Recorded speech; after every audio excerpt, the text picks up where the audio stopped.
Hey there, good morning or good afternoon. My name is Cary Carranza. I hope you're having a good day. For my presentation today, we'll be focusing on abortion. And we'll be answering the question, should the right to an abortion be protected at the federal level? And my response to this question would be a strong yes.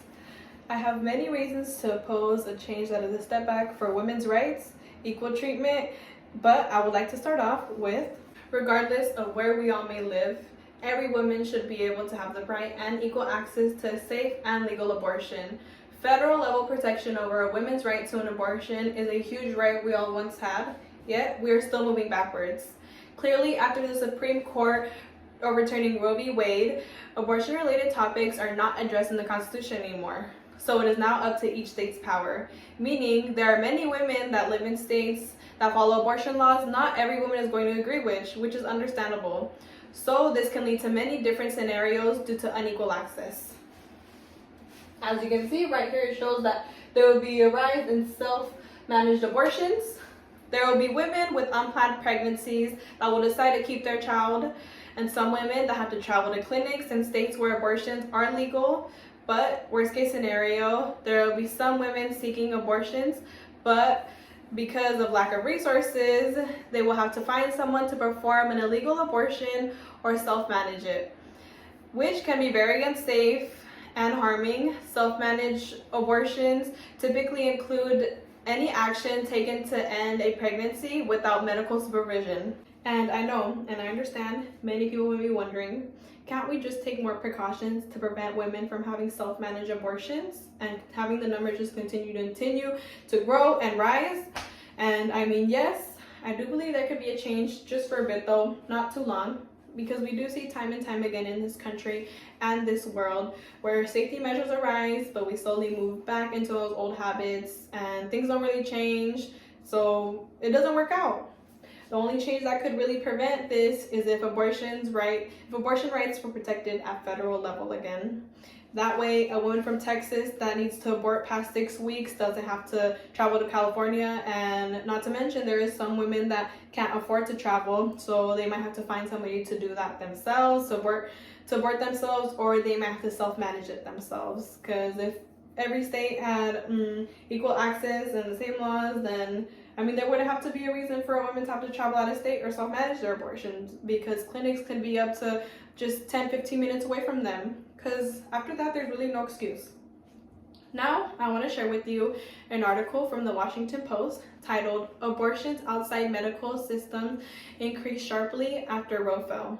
They mentioned that nearly 28,000 additional doses of pills intended for self-managed abortions were provided in the 6 months after the fall of Roe v. Wade, more than quadrupling the number of abortion pills provided that way per month before the decision, and suggesting that many women have turned to medication abortion to circumvent state bans.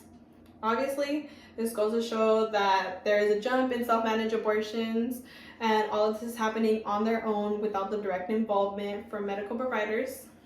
Now, I would like to share with you some actual visual data just to make it more clear, some clearer understanding. This is actually from that same article from the Washington Post. As you can see, this is the data right here. This is pre-ops, this is post-ops.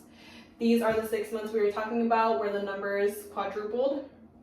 And these are the online vendors right here. The numbers are just crazy. And obviously online vendors are not always trustworthy or accurate with what they're selling, which can be very dangerous. Next up, I want to share with you what it's like to live in a country that leaves abortion laws up to the states. And obviously now we'll be focusing on the devastating moves that states have been making and what their laws are now. After the overturning of Roe v. Wade, it was clear that many states were prepared and anticipating for this day to come, and they made quick actions to banning abortions as much as possible and as quick as possible. I want to show you a visual of every state and their laws on abortions. Obviously, there are a lot of states right here, but I want you to focus on the dark red states, which are right here. All of these states have banned abortions at conception or after 6 weeks.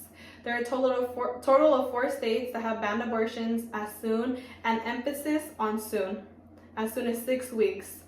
These states are Iowa, South Carolina, Florida, and Georgia. having as little as 6 weeks to make a decision is not enough. In a study, an article from the University of California, San Francisco, they mentioned that 1 in 3 people confirmed they're pregnant past 6 weeks, and 1 in 5 people past 7 weeks. They found this out by recruiting participants from ages 15 through 45, and they completed a 30-minute anonymous survey. And the reality is that nearly half of pregnancies are unintended. So if you're not actively trying to get pregnant, then you are obviously not trying to track, or you're obviously not tracking or monitoring every sign of pregnancy, which can lead to you finding out that you're pregnant past the 6-week mark. So obviously right here it just goes past the fact that 1 in 3 people find out that they're pregnant past 6 weeks, which we see that those 4 states have banned abortions past 6 weeks. And then there's still people that find out past 7 weeks that choose 1 in 5. Next up, another state we'll be focusing on is good old Texas. And I want to focus on Texas right now because it is one of the states that have outrageous laws over abortions, because Texas prohibits abortions in nearly all circumstances. The Texas State Law Library states that some states with abortion bans have exceptions to the law in cases of rape or incest, but the Texas law does not. There is an exception for situations in which the life or health of the patient is at risk. This is a big issue, and the only reason it happened today is because we left it up to the states instead of having abortion rights be protected at the federal level. In the United States, every 2 minutes that goes by, a woman is raped. And women in states like Texas are being stripped of their right to make a decision over their own body, no matter the circumstance. Victims already go through so much trauma in situations like rape or incest, yet they are still being punished for something they did not consent to. Survivors and victims of sexual violence shouldn't be forced to carry and go through a pregnancy that results from that assault. This only draws out their suffering and mental health challenges. That will come with their decisions and how this can affect their bodies and future. So even if a woman or young girl is in desperate need of an abortion in this situation and they attempt to perform a self-managed abortion, there will be punishments. And these punishments are facing life in prison or having to pay a $100,000 fine. So to come from a country that stood by reproductive rights, women's rights, equal rights, abortion rights for every woman, then for only 2 years that go by, having the states banning abortions for situations as devastating as rape or incest is very telling of where our future is for leading us for this country, and if the right to an abortion is no longer protected at federal level. So this is very telling of our future. Lastly, this one will be a short topic, but don't underestimate the importance of this one. Reproductive rights, gender equality, women's rights, and overall a woman being able to decide what happens to her own body. We hear my body, my choice all the time, yet people decide to just ignore that phrase and never listen to it or never listen to the meaning. With the result of Dobbs v. Jackson, we are slowly moving backwards in this country. A mother would never want to know or believe that her daughter is going to have less rights than what she once had. Reproductive rights are tied to gender equality, and we are seeing so many states not want equality for women. Think about it. No matter all the things that have happened in this country, we all still decide to call this country our home because of our rights and our freedoms.